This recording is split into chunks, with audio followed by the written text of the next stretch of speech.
Africatown Community Land Trust, ACLT, has been disrupting gentrification in the Central District of Seattle by bringing community members into the center of the designs that will affect the look and feel of their community. Led by K.Y. King Garrett, they are building affordable housing, affordable commercial space, and community hubs that are continuing the legacy of Black brilliance that historically shaped the Central District. In their efforts, they've reimagined what the area can become by staying grounded in a vision to create space for the best of Black culture to thrive once again.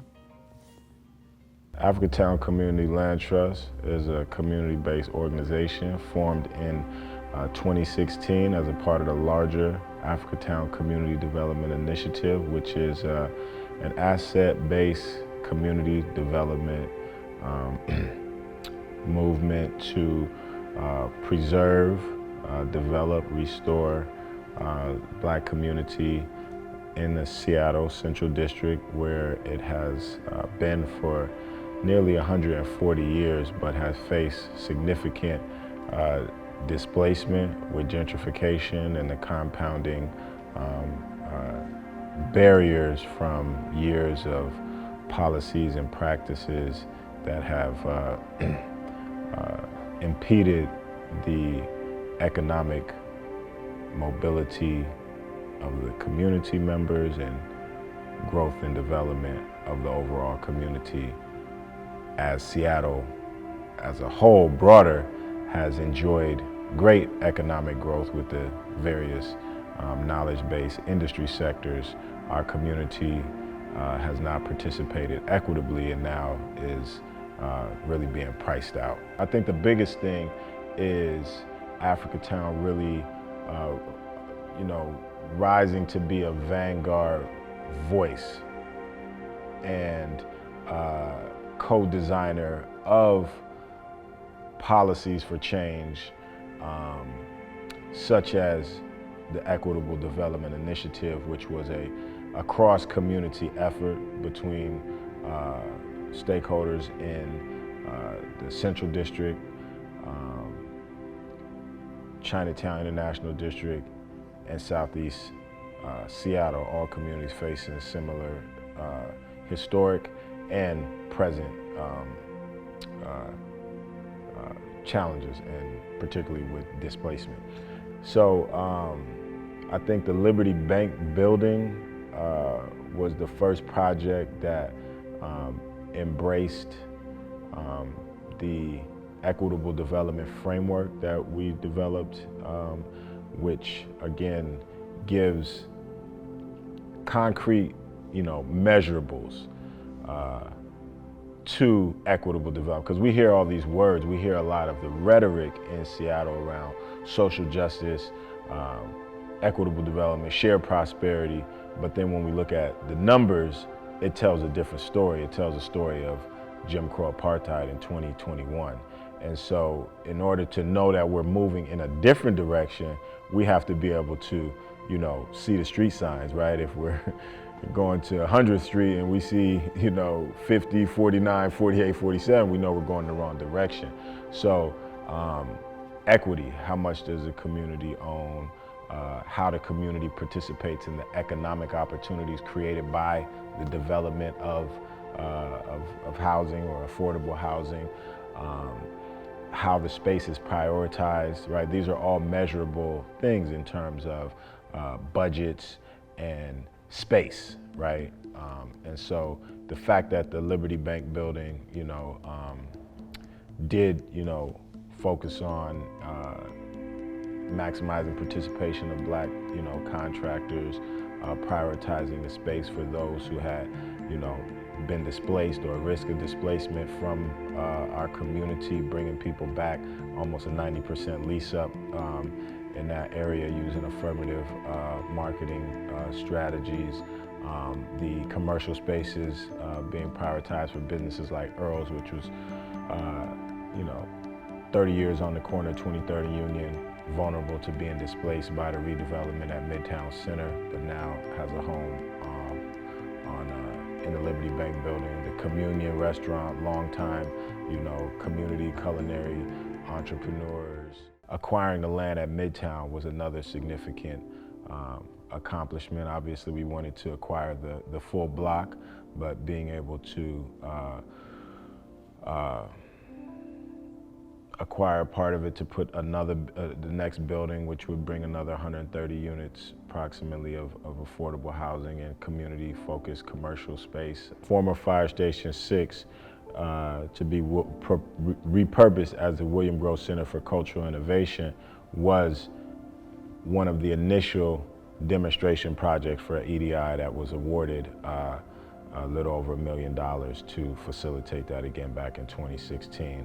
And so that funding, there was capacity dollars, small amount of capacity dollars, but the primary $1 million is for the capital improvements. So, you know, actually making the improvements, tenant improvements to facilitate that being an innovation hub. So I think that, you know, when we look at having a place, William Grove Center, which will be a hub, an incubator, a kind of ground zero for an ecosystem, this is where we're seeing the leveraging of those dollars, not just supporting maybe one program, but supporting a place that will, you know, in many ways be like a greenhouse that will be nurturing and supporting other things, initiatives, businesses, community organizations, educational youth programs, not just at the space, but throughout the community.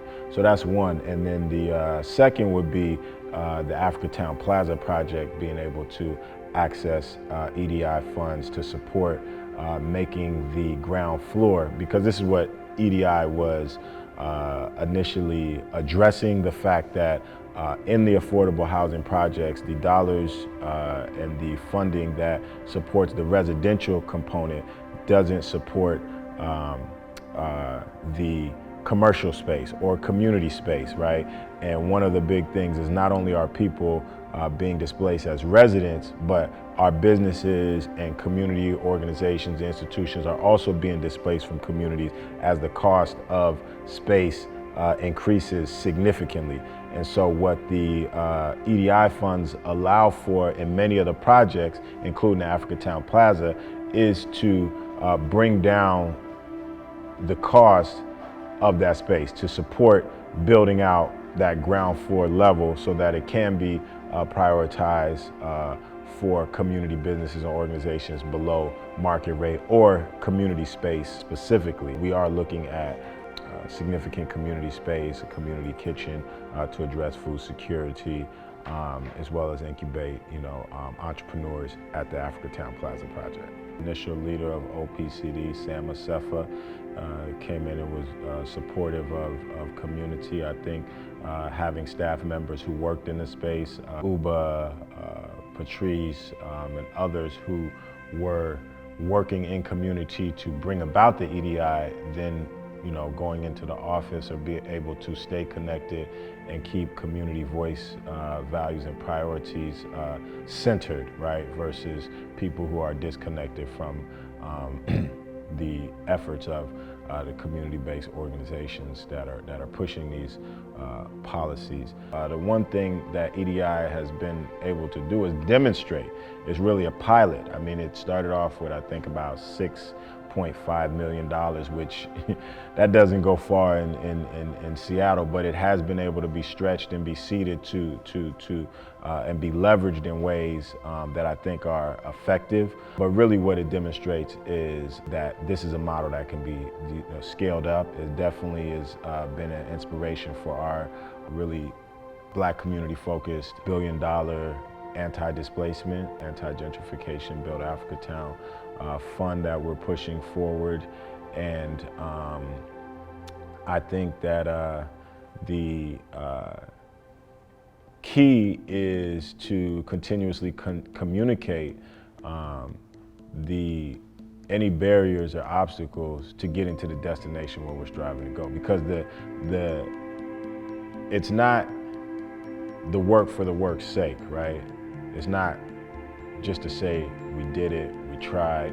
It's to create a certain conditions in the future, right? And so if we're saying equitable development, will the city be developed equitably?